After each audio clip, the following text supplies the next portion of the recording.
right, well, Frost is getting a rework that is going to bring more opportunities in gameplay, but also more to the Huntress fantasy. What can you tell us there? So yeah, we're actually revisiting Frost, specifically her welcome mat. And what that means is right now, many of our players can find themselves in a situation where they have been welcomed into Sage welcome mat, and then they're stranded and stuck. Well, again, about empowering both sides of the fight here, players will be able to get themselves up. The catch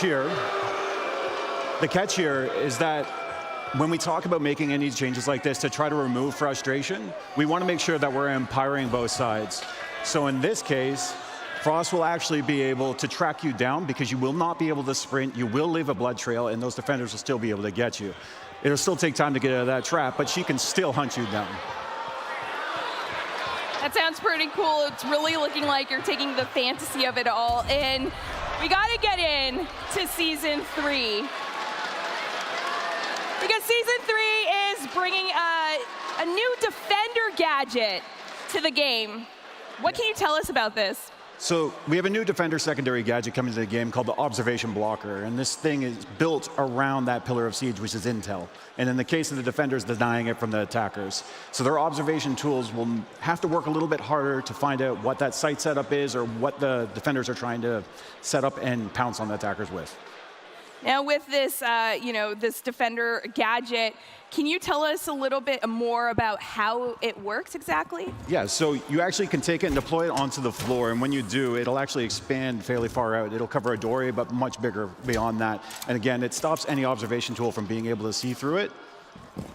All right, sounds pretty cool. Now, for this, which operators are going to be targeted for this, Alex? So you can see it here. The drone can't see through the blocker, and that works great with operators like Maestro, who can zap a drone that doesn't know it's on the other side, or for an operator like Mozzie, who can be waiting on the other side of an observation blocker and then pounce on it and capture it. Working on these kind of synergies means that these defenders will make good use of the observation blocker. All right. So tell us about the shield rework. We're reworking shields, fundamentally. So what we're doing there is we're looking at the dance that we see in the game where you're trying to melee the shield to get a shot at the feet and stuff like that. That doesn't feel like you're an empowered elite operator. It doesn't feel tactical. So we're looking into that and revisiting that. This idea where right now you're hip firing and you're missing every shot, or you hip fire and get that lucky headshot, again, doesn't feel very good on either side of that shield. So we're looking into that and adjusting everything. In the case, we're actually bringing the gun in behind the shield. So that's going to make you more defended and more able to work with your team better, reload behind the shield, and also turn your head.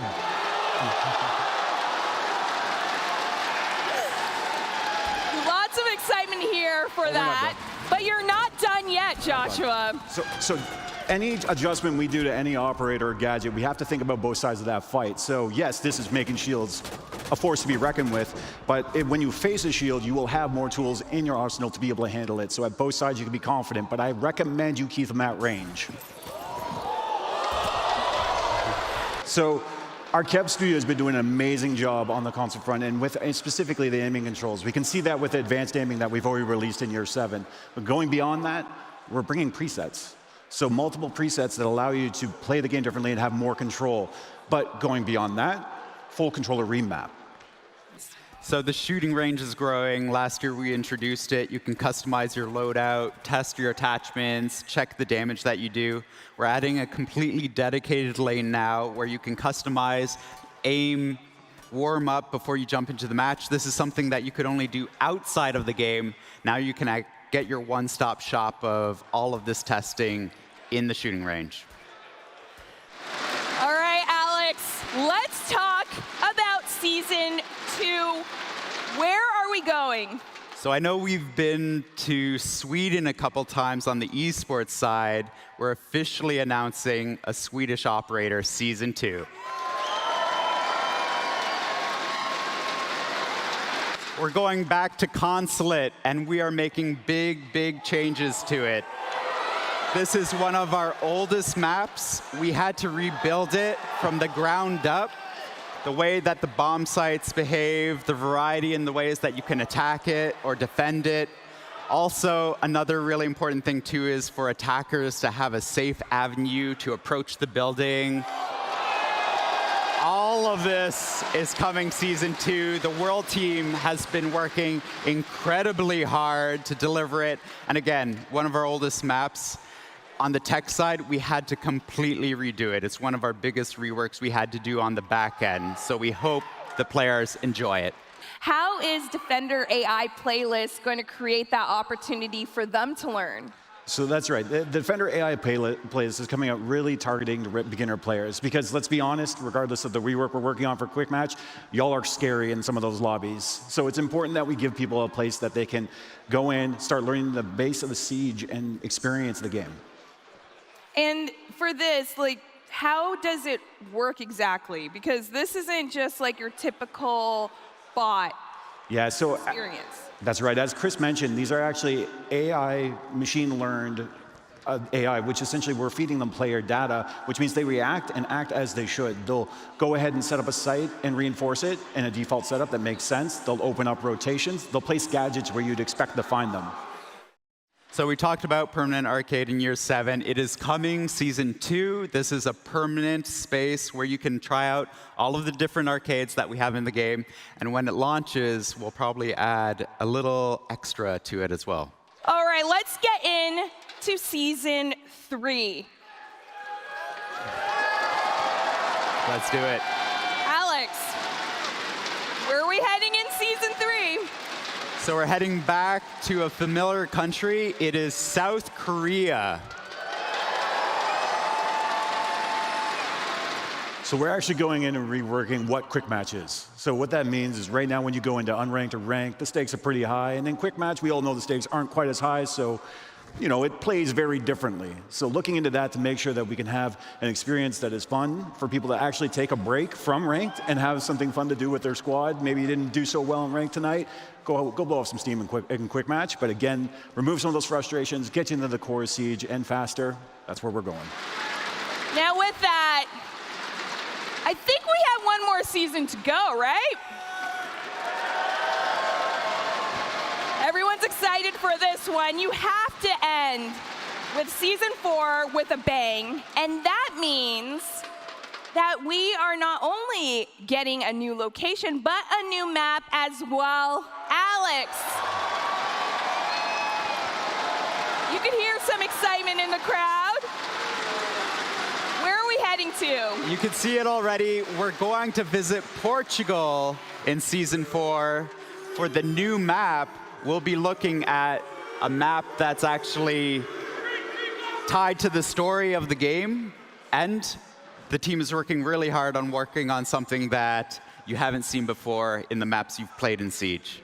So Reputation System is in beta right now. We have everything where you start seeing the penalties assigned to players who are disruptive. You also have a place where you can report. But we also want to celebrate the wins in Siege too. We want to commend our teammates who are doing a good job, making a great call or a great play, and actually have that positive reinforcement in Siege as well. Well, if one thing SI has taught me, the Siege community loves to be supportive of one another, so I know they're going to love this commendation system. Siege has been around for a long time. New players are competing with very competent and experienced players that are playing with our game every single day. This can be overwhelming for new players because Siege has a lot of depth, and new players don't have the tools to learn how to play Siege correctly. In Year 8, we really want new players to practice through play. We want them to experience operators, test out their gadgets, and navigate maps. In Season 1, we're bringing Beginner Challenges, a new progression tool for newcomers which allows them to learn how to play Siege, as well as unlock operators as they play. In Season 2, we're going to be bringing the aiming lane to the shooting range. You'll be able to customize the speed, the movement, the quantity of targets, as well as advanced techniques such as headshots only. In Season 3, we'll be bringing brand new playable tutorials. Each one of these maps will allow the players to learn a different element of Siege, whether it's basics like destruction or verticality, droning and rappelling, reinforcements and barricades. We reward 10 new ops for players upon completion of those tutorials, 5 on attack, 5 on defense. In Season 4, we'll be bringing the Defender AI playlist, a safe place to teach your friends how to play Siege and to learn new operators and new maps. We're really excited about this new AI playlist. It uses a machine learning algorithm which is informed by our current players playing today. In this playlist, you'll play as an attacker against a Defender AI. The next steps for us afterwards would be to add the Attacker AI playlist in a future update. Gadget interaction. This is a system that hasn't changed in a long time. This is when you deploy a gadget, when you pick it up, when you throw it. We're looking at improving this, specifically starting with the gadget pickup and the diffuser pickup to make sure it's a lot more reliable and a lot less frustrating for players. Beyond that, in year 8, we're looking at gadget deployment. You have deployable shields. You have that little dance of trying to get it in the right spot. We want to make sure that's a better experience for players. Players out there that want to take advantage of this content we covered and more, well, guess what? The Year Pass is back, and with more information on that is Business Strategy Director Mohammed Ben-Hanada. Same as last year, we're bringing back the Year Pass. This will give you access to the 4 battle passes of the year alongside the privileges that come with them. So the early access to the operators, the shop discount, and more. And lastly, you'll have an exclusive bundle coming with it. There will also be the Year Pass Premium Bundle. This will give you access to the same content as the Year Pass alongside 20 tiers of the Battle Pass every season and an exclusive bundle that will feature an exotic weapon skin. And this will be launching next Monday for a limited time only. This is the new tone that we want to set for the game. And I don't know if anybody saw our cinematic from year 8, but this is the world that we want to build where there are real stakes for our operators, and there's real stakes too for our players where they can really get invested and have a good time. Now, with all that said, what does that mean for the future of Siege? So we're already moving up to year 8 of Siege, and we are so committed to this game. We're already looking at the next 10 years of Siege. We know all of you have invested so much time, so much love into this game that we will not abandon it. We are here to stay, and we love you all. Hey everyone, I'm Nicholas, Chief Innovation Officer at Blast, and we're very excited to embark on this new journey with you, the Siege community, in this first-of-its-kind partnership with our good friends at Ubisoft. And I am Nelson, in charge of esports event and broadcast at Ubisoft. Today we are sharing with you the roadmap of international events for the season 2023. We revealed in December that each competitive season will be composed of 2 stages, concluded by 2 majors. Let's have a look at the destinations for this year. In May, we will welcome you with open Danish arms to join us in our hometown as we bring Rainbow Six to Blast's home turf of Copenhagen, Denmark. We pride ourselves on delivering next-level entertainment and have some exciting plans to take those events to all corners of the world.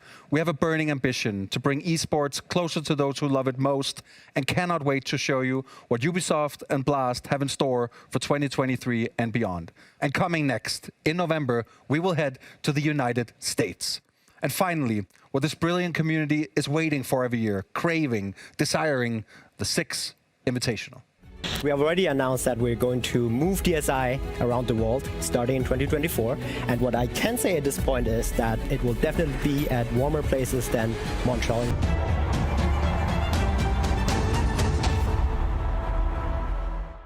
For the first time in the history of Six Invitational, we will be heading to Brazil in early 2024. It has been too long since we have met our Brazilian community, so we are excited to be back. And in the meantime, we're also happy to share that the new season will kick off during the week commencing 6th of March. There's still so much more to reveal on the season that is 2023. A new update on the circuit with extra details on each region's format and a path to the majors will be announced next week, so stay tuned. Thank you all for watching us, and see you soon.